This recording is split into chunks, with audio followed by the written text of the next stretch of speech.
अच्छा, एक्सरसाइज 4.3 इसका आज हम करें क्वेश्चन नंबर 3।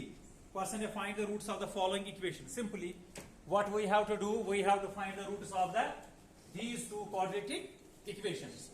हमें क्या करना है, इनके रूट्स निकालने। लेकिन अगर आप गौर करोगे अभी ये क्वाड्रेटिक फॉर्म में, it is not in the standard form of quadratic equation. तो सबसे पहले मैं क्या करूंगा, मैं इसको बनाऊंगा क्वाड्रेटिक इक्वेशन। आप देखो ना किस फॉर्म में होती है क्वाड्रेटिक इक्वेशन, इस फॉर्म में होती है a x square plus b x plus c is equal to 0। लेकिन प्रेजेंटली अगर आप गौर करोगे क्वाड्रेटिक फॉर्म में नहीं है। पहले मैं इसको लाऊंगा इस वाले फॉर्म में, ठीक है ना। उसके लिए बच्चों में और कह रहा है कि x 0 के बराबर, x is not equal to 0, x का सोल्यूशन 0 नहीं है। देखो बच्चों अगर आप गौर करोगे यहाँ पे आसान क्वेश्चन है, यहाँ पे मैं सिंपल इसको क्रॉस मल्टीप्लिकेशन कर दूंगा, ठीक है। सबसे पहले मैं इसको इक्वेशन को इस फॉर्म में लाऊंगा, उसके बाद मैं इसको सॉल्व करूंगा, ठीक है। तो x इंटू एक्स क्या हो जाएगा, एक्स स्क्वायर, और फिर -1, इसके नीचे अगर कुछ नहीं है तो 1 है ना बच्चों। 1 1s are 1 और -1 divide by x 1s are x, very nice, is equal to 3। अब क्या हो जाएगा, अगेन क्रॉस मल्टीप्लिकेशन। अगर इसके नीचे कुछ नहीं है तो फिर से क्रॉस मल्टीप्लिकेशन हो जाएगी। तो इसको इस कॉलम के 1 के साथ जिसको भी करते हैं वो वापस निकल जाता है। तवज्जो है सारे बच्चों को। x square 1s are x square -1 1s are -1 is equal to, बीच में फिर दूसरे कॉर्नर को करना है 3 इंटू एक्स क्या हो 3x। अब क्या करना है बच्चों, शाबाश खुद ही बोलो। अब 3x को मैं इस साइड में लाऊंगा, बस मुझे अब इसको क्या करना है, स्टैंडर्ड फॉर्म में लिखना है, ठीक है ना। यानी कि x स्क्वायर वाली टर्म ठीक है। अब मैं इसके बाद x वाली टर्म होती है, आप देखो ना यहाँ पे a x स्क्वायर, उसके बाद x वाली टर्म, उसके बाद कांस्टेंट टर्म। तो अब मैं लाऊंगा 3x को इधर, तो -3x, -1 अपना ही है, उस साइड में कुछ नहीं बचा तो 0। यहाँ पे आप गलती करते हो, जब उस साइड में कुछ नहीं रहता है तो 0 रहता है, ये आपको लिखना पड़ेगा। क्योंकि अगर आपको इसको इक्वेशन बनाना है तो इक्वलिटी साइन बीच में जरूरी होनी चाहिए, ठीक है ना। अब हम क्या करते हैं, हमारी क्वाड्रेटिक इक्वेशन होगी बस। अब बच्चों मैं इस पे अप्लाई करूंगा क्वाड्रेटिक फार्मूला। हालांकि स्प्लिटिंग मिडल टर्म कुछ भी आप कर सकते हो, लेकिन हम इस वक्त कर रहे हैं क्वाड्रेटिक फार्मूला, तो वही इसी से मैं करूंगा। क्वाड्रेटिक फार्मूला से जब हम सॉल्व करते हैं क्वेश्चन, हम सबसे पहले क्या निकालते हैं, डिस्क्रिमिनेंट। Very good. डिस्क्रिमिनेंट निकालने से पहले हम क्या करते हैं, हम कोएफिशिएंट को निकाल के रखते हैं, A B C, very good. तब उसके लिए मैं इसको करूंगा काम, मैं लिखूंगा कंपेयर इट विद, मैं इसको कंपेयर करूंगा इसके साथ, general quadratic equation a square plus b x plus c is equal to 0। तवज्जो है। ए मुझे कितना है 1, एक्स स्क्वायर का कोएफिशिएंट ए कहलाता है, बी को -3 और सी है -1। एम आई राइट, शाबाश। अब इसके बाद मैं डिस्क्रिमिनेंट निकालूंगा, फार्मूला है D square -4ac। M I right. Discriminant बराबर बी स्क्वायर का मतलब है -3 का स्क्वायर, -4 इंटू ए के बदले 1 और सी के बदले -1। तवज्जो अच्छा, वेरी नाइस। डिस्क्रिमिनेंट बराबर -3 का होल स्क्वायर का मतलब है -3 इंटू -3, माइनस प्लस 3 माइनस भी 2 बार जरा हो जाएगा, हो गया -9, देखो 4 1s are 4, minus plus minus. अब उस 4 को फिर से करेंगे माइनस के साथ तो प्लस, यानी कि minus plus 4 1s are 4 1s are फिर से 4, तो डी निकलेगा बराबर 9 और 4 कितने हुए 13। किसी का परफेक्ट स्क्वायर रहने दो। अब मैं इसके बाद लगाता हूं क्वाड्रेटिक फार्मूला। जब डिस्क्रिमिनेंट एक बार आपने निकाला, उसके बाद हम क्या करते हैं, क्वाड्रेटिक फार्मूला इस्तेमाल करते हैं। मैं लिखूंगा, चलिए यहां से लिखते हैं, मैं लिखूंगा यूजिंग क्वाड्रेटिक फार्मूला, ठीक है। क्वाड्रेटिक फार्मूला है बच्चों, मुझे इक्वेशन किस में है, x है ना, x के 2 रूट होंगे, -b plus minus under root b square -4ac divide by 2a। Am I right, very good. अब आपको कुछ नहीं करना है, बस वैल्यूज आपको पुट करना है।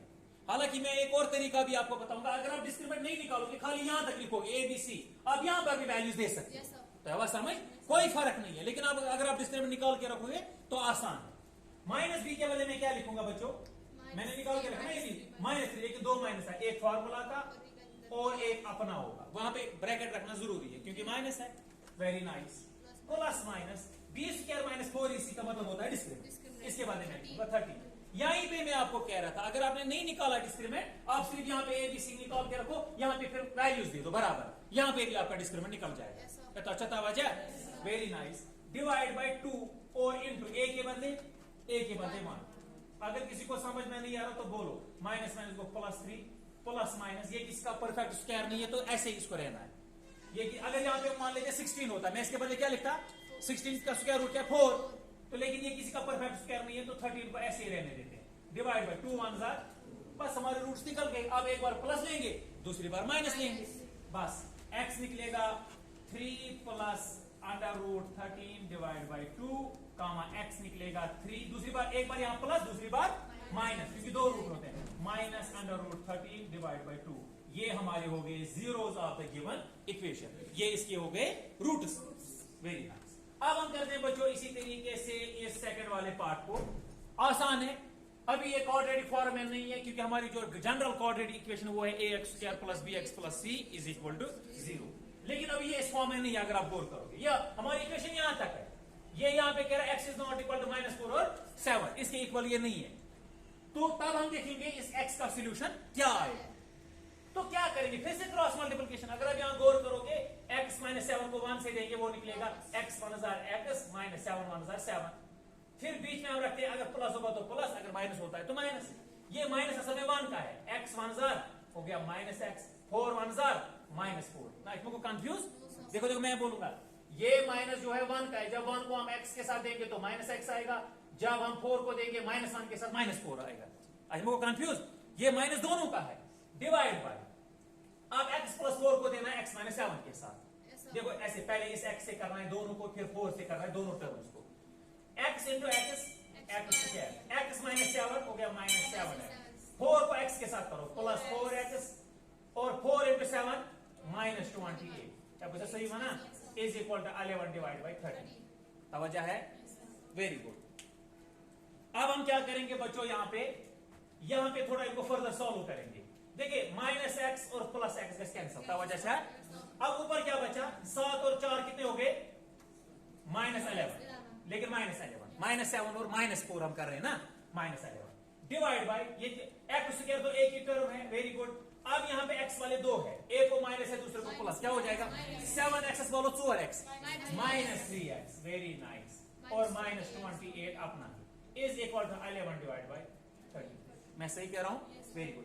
अब जब मैंने इसको सॉल्व किया, एक और क्रॉस करेंगे, क्योंकि आप इसके साथ, वेरी गुड, आप पहले करेंगे इसको 11 के साथ, 11 इंटू x स्क्वायर क्या हो 11x स्क्वायर, 11 इंटू 3 क्या हो -33x, 11 इंटू 28 क्या हो -308 है ना।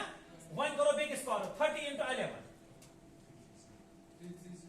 330, लेकिन माइनस आएगा क्योंकि इसको माइनस है ना, -330। M I right, very good. आप फिर से करेंगे, इसको स्टैंडर्ड फॉर्म में लाएंगे, क्योंकि कांस्टेंट टर्म यूर या अनवन यूर, x स्क्वायर को ऐसे ही रहने दो 11x स्क्वायर, क्योंकि इसकी और कोई लाइक टर्म नहीं है। अब -33x इसको भी रहने दो, -308, और वहां से आएगा ये माइनस, ये बनेगा प्लस 330, वहां कुछ नहीं बचा तो 0। ये जरूरी लिखना है आपको एग्जाम, वेरी नाइस। अब हमें करना है काम, इन दो को सॉल्व करना, क्योंकि कांस्टेंट टर्म 2 है, very good. 11x square -33x, 330 में निकालो 308, 22 आएगा, लेकिन 22 आएगा प्लस वाला, क्योंकि प्लस वाला बड़ा है, इज इक्वल टू 0। बस हमारी क्वाड्रेटिक इक्वेशन आ गई। लेकिन अगर हम इसको करेंगे ना 11 से डिवाइड सारे को, ये आसान बनेगी, क्योंकि 11 के टेबल में 11 भी आता है, 33 भी आता है, 22 भी आता है। अगर आपको उस टाइम जहन में नहीं आ गया, अगर उस टाइम आपको जहन में नहीं आ गया कि 11 से डिवाइड हो रहा है, तो आप क्या काम कर सकते हो, ऐसे ही आप इसको सॉल्व कर सकते हो, कोई प्रॉब्लम नहीं है। तो मैं लिखूंगा dividing both sides by 11, comma वही 11 से जब हम इसको डिवाइड करेंगे तो 11x square divide by 11 -33x divide by 11 plus 22 divide by 11 is equal to 0 divide by 11। मैंने 11 से इसको क्यों डिवाइड किया, ताकि ये आसान हो जाए। लेकिन ये हम तब कर सकते हैं जब सारों को उस नंबर से डिवाइड होगा, सारे टर्म्स को, तब हमें ये करना है। अगर आपको उस टाइम मानो यार एग्जाम में नहीं आ गया कि 11 से डिवाइड करना है, तब भी इस आंसर पे कोई फर्क, लेकिन थोड़ा सा टफ बन जाएगा, मल्टीप्लिकेशन बड़े नंबर्स में आएगा। अब 11 कैंसिल, आज बचो x स्क्वायर, 11 1 11 11 3 33 टाइम बचो -3x plus 11 1 11 11 2 22 plus 2 equals 11 divide bye 0 को 0। This is the quadratic equation. अब इसको सॉल्व करना है, लेकिन अब इसको सॉल्व करना है, करो इसको कंपेयर।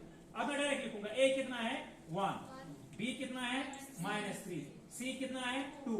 तो निकालो डिस्क्रिमिनेंट, डिस्क्रिमिनेंट है b स्क्वायर -4ac, डिस्क्रिमिनेंट है b स्क्वायर -3 का स्क्वायर माइनस 4 इंटू ए के बदले 1 सी के बदले 2 डिस्क्रिमिनेंट निकले 3 3 जार 9 माइनस 4 2 जार 8 discriminant now go article a का परफेक्ट स्क्वायर जो है 1 का स्क्वायर रूट जो है 1 ही होगा। अब मैं इसका फार्मूला लगाता हूं तो x में इक्वेशन इसके दो रूट होंगे minus B plus minus under root B square minus 4ac divide by 2a x निकलेगा बराबर माइनस बी कुछ माइनस 3 तो दो माइनस आएंगे plus minus under root D के बदले 1 डिवाइड बाय 2 इंटू ए के बदले ए है 1 का वजह से x निकलेगा बराबर minus minus plus 3 plus minus 1 का परफेक्ट स्क्वायर क्या 1 का स्क्वायर रूट 1 डिवाइड बाय 2 1 जार 2 अब एक बार प्लस दूसरी बार माइनस x निकलेगा बराबर 3 प्लस 1 डिवाइड बाय 2 x निकलेगा 3 माइनस 1 डिवाइड बाय 2